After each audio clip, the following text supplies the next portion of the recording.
पदाच्या शपथविधीला अजितदादा उपस्थित नव्हते, त्याबद्दल माझं त्या संदर्भामध्ये मी तटकरे साहेबांनी आमचे जे खासदार आहेत त्यांनी आम्ही सगळ्यांनी ठरवलेलं आहे. प्रफुल्लभाई असतील, सुनेत्रा पवार असतील, तटकरे साहेब असतील, नितीन पाटील असतील, स्वतः उपराष्ट्रपती त्यांच्या जे घर त्यांना मिळतं दिल्लीला, ते मिळाल्यानंतर तिथं जाऊन त्यांच्या घरी जाऊन मी त्यांना भेटणार आहे, शुभेच्छा देणार आहे. ऑलरेडी त्यांची निवड झाल्यानंतर मी शुभेच्छा दिलेल्या आहेत. माझा हा कार्यक्रम पहिला त्या ठिकाणी ठरलेला होता. आपल्यालाही माहिती होतं की परवा दिवशी माझी तब्येत बरी नव्हती.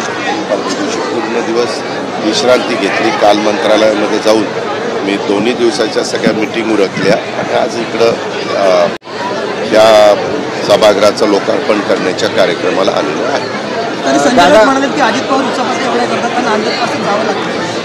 कशाबद्दल?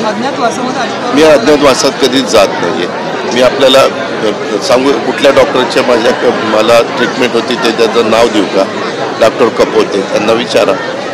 काय आहे, तुम्ही पत्रकार मित्रांनो, एक तर मी जास्त तुमच्याशी बोलत नाही आणि तुम्ही असले काही विषय काढता, हे विषय आपल्या राज्याच्या दृष्टीने महत्त्वाचे. आज एवढं चांगलं रोह्यामध्ये रायगड जिल्ह्यात सुंदर सभागृह झालेलं आहे. स्वतः सिडींच्या नावाने झालेलं आहे. खूप वर्ष हे काम रेंगाळलेलं होतं, मध्ये झालं, परंतु त्याला काही वेगवेगळ्या अडचणी आल्या.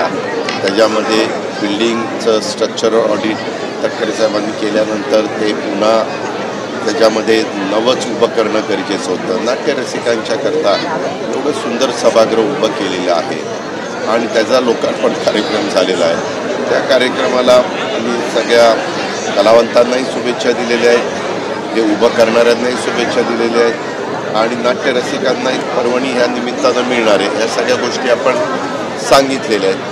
मी जे काही महत्त्वाच्या बाबी असतील त्या विचारात त्याला मी उत्तर द्यायला तयार आहे. परंतु कोणतरी अमुक असं काहीतरी बोलला, त्याच्याबद्दल तुमचं काय मत आहे?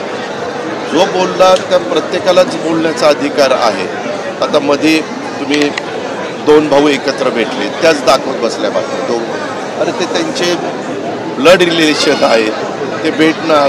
त्याच्यामध्ये फार तुम्ही त्याला वेगळं स्वरूप देण्याचं कारण काय? प्रत्येकाचा तो घरगुती प्रश्न आहे, त्यांचा अंतर्गत प्रश्न आहे. कोण जर एकत्र येत असतील तर त्यांना शुभेच्छा द्यायच्या, आपलं आपण पुढे जायचं. आता मराठा आणि ओबीसी आरक्षणाच्या संदर्भामध्ये राज्याची भूमिका काय सांगाल? नाही, त्यामध्ये कुणावरही अन्याय केला जाणार नाही अशा पद्धतीनं आमच्या महायुतीचे मुख्यमंत्री या नात्याने देवेंद्र फडणवीस साहेबांनी सांगितलेलं आहे आणि त्याच रस्त्याने सरकारने जायचं ठरवलेलं आहे.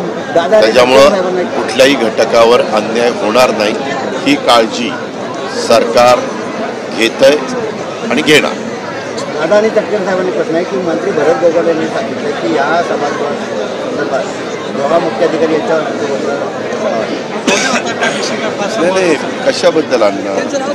नाव नाही पत्रिकेत त्या संदर्भामध्ये आम्ही आज एक चांगली सुरुवात इथं झालेली आहे. माझी सगळ्या पत्रकार मित्रांनाही विनंती आहे की मी सुरुवातीला सांगितलं, प्रत्येकाला आपलं आपलं मत व्यक्त करण्याचा अधिकार आहे. कायद्याच्या नियमाच्या चौकटीमध्ये राहून सगळ्यांनी काम करावं, हे संविधानाने आपल्याला शिकवलेलं आहे. हे घटनेचे शिल्पकार डॉक्टर बाबासाहेब आंबेडकरांच्या कायद्याने घटनेने आपल्याला सांगितलेलं आहे. तसं आपण सगळे वागूया. धन्यवाद.